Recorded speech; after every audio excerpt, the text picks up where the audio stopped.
बिस्मिल्लाहिर्रहमानिर्रहीम। अस्सलाम वालेकुम। उम्मीद करती हूँ कि आप सब खैरियत से होंगे। तो आज मैं आपके लिए एक बहुत ही मुनफरिद तरीके से बनाने वाली रेसिपी तैयार करने लगी हूँ। तो आप इसको ज़रूर देखें और ट्राई भी ज़रूर करना। और ये रेसिपी है सरसों का साग बग़ैर घोटे के। ये पहले आपने कभी यूट्यूब पे नहीं देखी होगी ना सुनी होगी।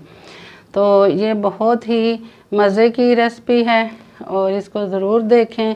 ये पराठे के साथ खाई जाती है और चपाती के साथ खाई जाती है। बहुत ही ज़ायकेदार बनने वाली है हमारी रेसिपी आज की।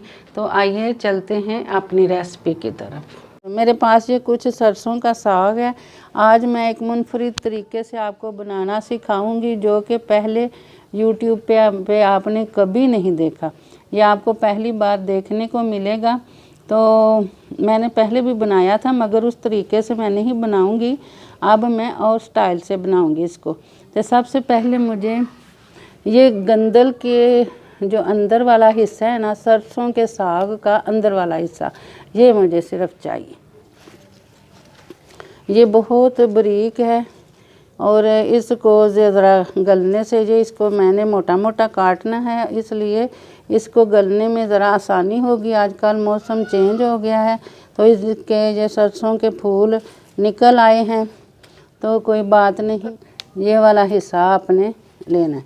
इसी तरह मैं 1 किलो ये वाला हिस्सा काट लूँगी और बाद में आपको मैं बाकी का सारा कुछ बताती हूँ। पहले मैं ये बना लूँ फिर मैं आपको काट के बताऊँगी इसको इतना लंबा काटना है। तो आप देख सकते हैं कि मैंने ये छोटी छोटी नरम और मुलायम पत्तों वाली ये वाली जो सरसों की साग का गंदल है उससे आगे वाला हिस्सा मैंने ये ले लिया। तो इसको अब मैं आपके सामने ही काट लूँगी। तो बिस्मिल्लाहिर्रहमानिर्रहीम।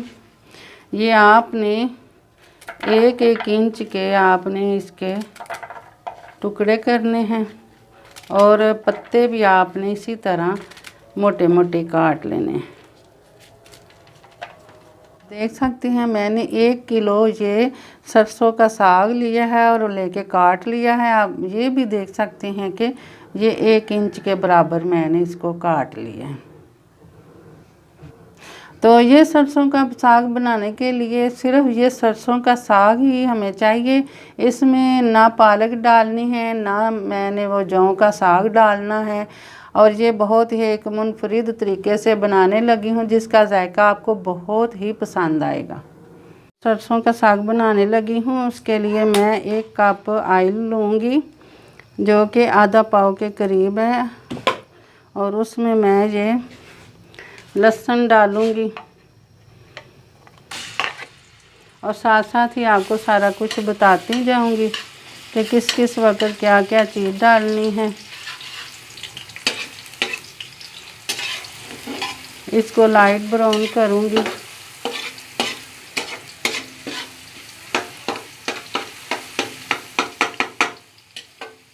मैंने 1 टेबलस्पून ये लहसुन लिया था, वो ये ब्राउन हो गया है।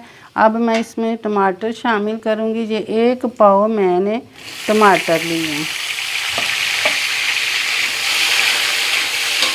इसको भी इसमें मैश करूँगी।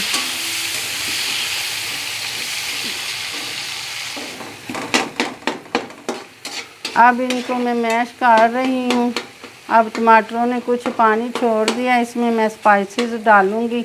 1 टेबलस्पून मैं नमक डालूँगी लेवल का, ज़्यादा भर के नहीं डाल रही। और 1 ही दादड़ मिर्च जो है उसका मैं बड़ा चम्मच डाल रही हूँ, ये भी लेवल का है।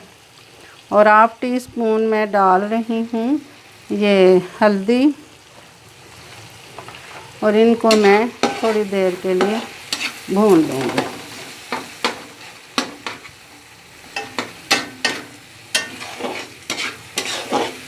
हाँ जी, 2 मिनट मैंने स्पाइसेस डाल के इनको भून लिया है और ये देखें टमाटर भी मैश हो गए हैं। ये सरसों का साग मैंने 1 किलो लिया था, इसको काटा, अच्छी तरह धो लिया। अब मैं इसको कढ़ाई में ये सरसों का साग डाल रही हूँ। आप मेरे चैनल को सब्सक्राइब करें, लाइक भी करें और शेयर ज़रूर करें। ये सरसों का साग है, बहुत ही मज़ेदार बनने वाला है, आप इसको ज़रूर पसंद करेंगे।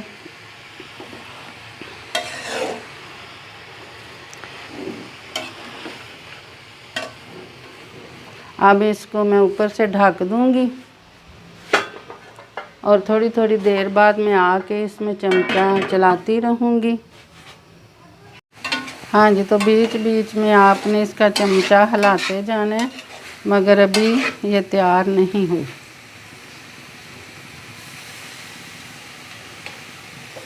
मैं फिर इसको ढक दूंगी।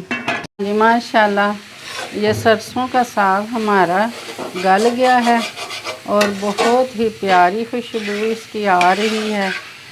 और इसमें मैं हरी मिर्चें डालूँगी, वो किस तरह काट के डालनी है वो भी आपको बताती हूँ। और ये मेरे पास 5 अदद मिर्चें हैं, इसको मैं काटूँगी। या किस तरह काटनी है, ये आपने इस तरह तिरछी रखनी है, इस तरह की आपने काट लेनी है मिर्चों को मोटा मोटा। इसी तरह हम दूसरी को भी काट लेंगे।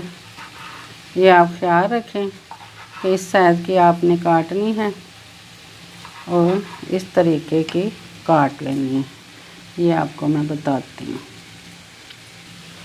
हाँ जी, तो मिर्चें हमारी काटी जा चुकी हैं। अब हम इसको ये साग में डाल रहे हैं। इसमें बस इतनी सारी ही चीज़ें डाली जाती हैं, इसमें ज़्यादा चीज़ें नहीं डाली जाती।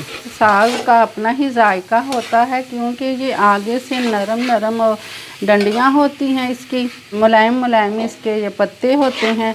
अब मैं इसको साथ साथ मैश करती जाऊंगी और साथ साथ इसको मैं भूनती जाऊंगी। तो आप इसको पराठे के साथ खाएंगे, बहुत जायकेदार ये साग होता है। पराठे के साथ और चपाती के साथ भी आप इसको खा सकते हैं। हाँ जी, तो साग हमारा तैयार हो गया है माशाल्लाह। यकीन करें बहुत ही मज़े का पका है।